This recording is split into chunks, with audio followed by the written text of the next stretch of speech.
long overdue recognition that he earned, including the installation of a military headstone that reflects his service and honors.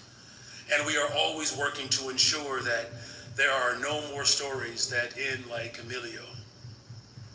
Today, heat-related illness remains the leading cause of weather-related mortality in the United States.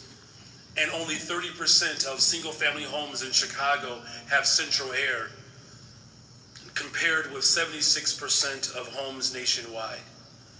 During the 1995 heat wave, it became abundantly clear that environmental crises are never just about the weather. In fact, they are more about equity and access and justice.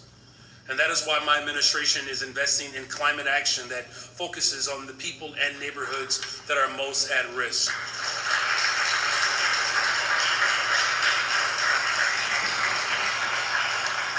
And one important way that we are taking action is through the expansion of our tree canopy. On our south and west sides, many neighborhoods lack tree cover, with some neighborhoods having less than 5% canopy. This leaves these neighborhoods more vulnerable to flooding and extreme heat, which can cause heat-related illness. Here in Austin, we are investing in our communities by planting trees that will turn the tide for justice.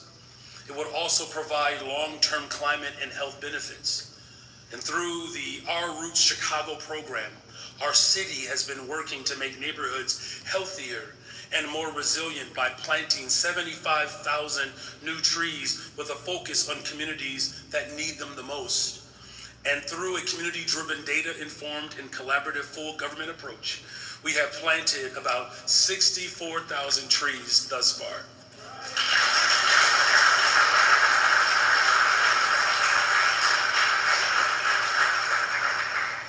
And of course, we are here tonight to talk about the Diffusing Disasters Project.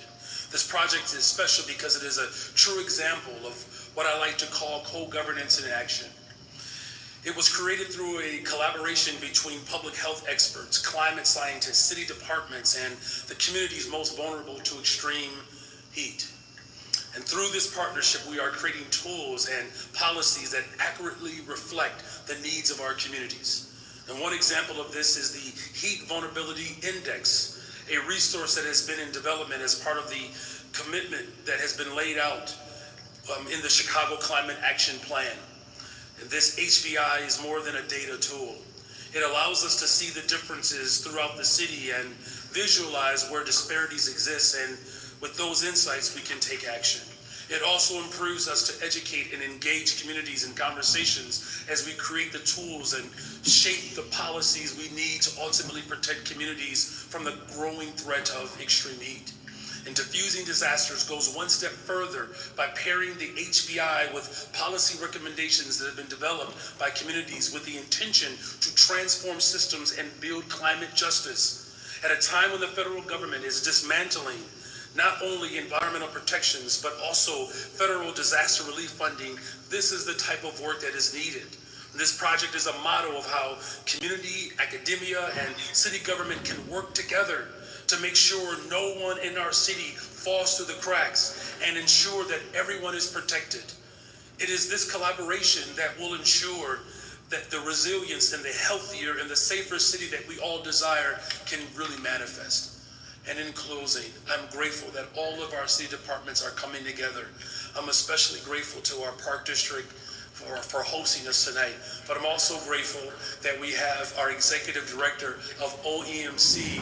This was the entity that was developed as a result of the 1995 heat wave. Mr. Frank Velez is here. Thank you for